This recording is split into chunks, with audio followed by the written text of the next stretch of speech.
Jangan mempertanyakan kekuatan meminta. Begini ilustrasinya. Saya bertanya, seberapa Anda percaya dengan Allah? 100%? 200%? Atau tak terhingga? Oke, baiklah. Sekarang kita minta kepada Allah. Anda naik doa saat ini.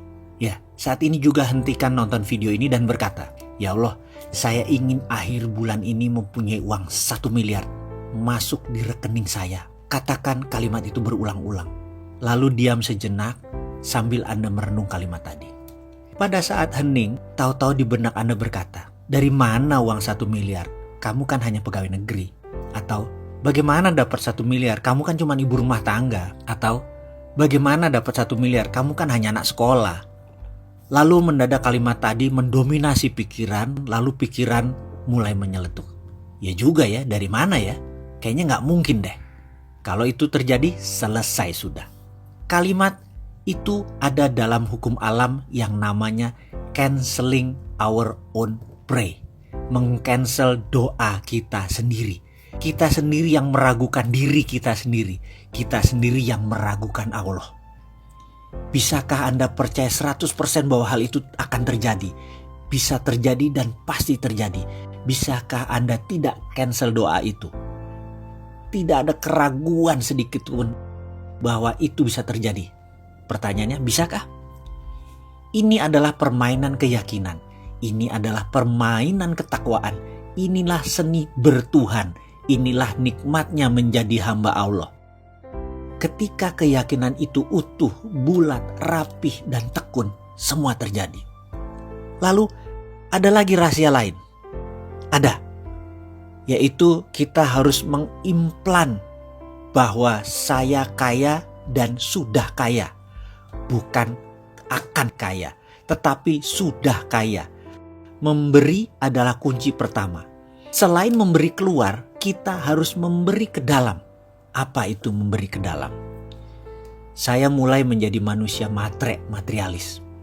Setiap bertemu mobil mewah saya katakan ini mobil saya. Saya bayangkan ini ada di garasi saya. Rumah mewah saya akan bilang ini rumah saya. Lihat hotel mewah saya bilang ini hotel saya.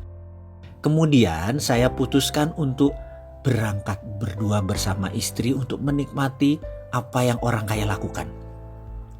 Dengan 100% uang di tangan saya buang semua. Karena saya tahu pasti baliknya utuh dan bertambah. Kami memutuskan menikmati tinggal di Como Sambala Resort di Ubud, Bali selama beberapa hari. Menikmati satu malam berharga puluhan juta tarifnya. Dan saya tidak peduli. Berangkat dengan first class, layanan hotel bintang 6 atau 5 star with diamond. Makan pagi hari bersama penyanyi terkenal Barbara Streisand. Esok malam dinner dengan Sting, penyanyi The Police yang sudah berminggu-minggu nginap di Como Sambala. Kumpul dengan orang terkenal dan orang kaya tersebut ternyata cukup menyenangkan. 5 malam keluar kira-kira 100 juta rupiah. Saya tidak pikirkan. Dan saya tidak pernah tanya mau apa yang akan terjadi pulangnya nanti. Saya tidak punya uang sepeser pun di kantong, saya gak peduli. Saya percaya 100% semesta tidak menyukai kekosongan. Pasti kantong saya diisi lagi. PD saya pol. Saya percaya pada sistem Allah tersebut 100%. Pulangnya, setiap hari di depan kaca saya berkata pada diri saya sendiri berulang-ulang sambil menunjuk bayangan cermin saya tersebut. Kamu makhluk Allah terbaik.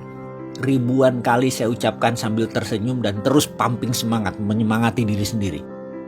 Tak lupa setelah melakukan sholat fardu, di ujungnya saya selalu ngayal dengan meresapi nikmatnya tinggal di hotel bintang 5 resort, naik kapal first class, dan seluruh kemewahan duniawi. Dan saya tidak cancel apapun. Nikmati saja karena semua sudah terjadi dan saya yang punya itu semua. Receh di kantong dan setiap saat tangan di atas. Itu yang saya lakukan setiap hari. Dan apa yang terjadi? Ketika Kamisan di bulan berikutnya, pertemuan bulanan tersebut, yang biasanya ada 5-7 orang, ternyata waktu itu 20 orang atau 30 orang hadir semua. Semua yang hadir adalah kenalan saya yang sudah lebih dari 15 tahun. Desimal rekeningnya ada yang 11, ada yang 12. Saya hari itu enteng sekali. Saya hari itu kocaknya setengah mampus. Padahal saya bukan clown. Saya bukan komedian. Melucu itu bukan darah saya. Tapi yang jelas hari itu mereka tertawa terpingkal-pingkal. selama beberapa jam. Lucu sekali dan saling timpal jok-jok lucu. Saya pun sampai rumah mungkin sekitar jam 11-an. Padahal pertemuan itu sehabis maghrib. Di pertemuan-pertemuan sebelumnya jam 8 saya udah di rumah. Entah angin apa, keesokan harinya satu sahabat saya berkata, mau gak kamu beli saham PTN di Nusa Tenggara Timur, mau ikut gak? Saya jawab, enggak belum ada kelonggaran likuiditas, saya bilang gitu. Gampang, gak usah store dulu, komit aja. Nanti kalau naik dikit sahamnya kita lepas baru buat nyicil. Gampang dah modal. Jadi sulit dong saya tolak penawaran tersebut, ya saya ikut.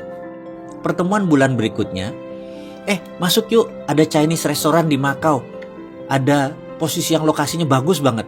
Dapat tempat murah karena dulu itu Italian restoran tutup. Dengan sewa masih panjang, kita masuk gantiin dia. Buat Chinese food, modal gampang. Masih ada standby loan dari restoran lama. Pokoknya kita berdelapan masuk, kita bagi rata ya, gak usah pakai duit. Lalu percaya gak? 6 bulan kemudian ada pengusaha Hong Kong naksir harga dan lokasi tersebut dibayar 2 kali lipat. Jadi kita belum turun duit, baru punya 6 bulan sudah langsung berbagi. Kesimpulan gak pakai duit apa-apa, sudah langsung bagi modal. Dan nilainya pun sangat luar biasa. Jadi apa moral story kisah tersebut? Kita lanjut.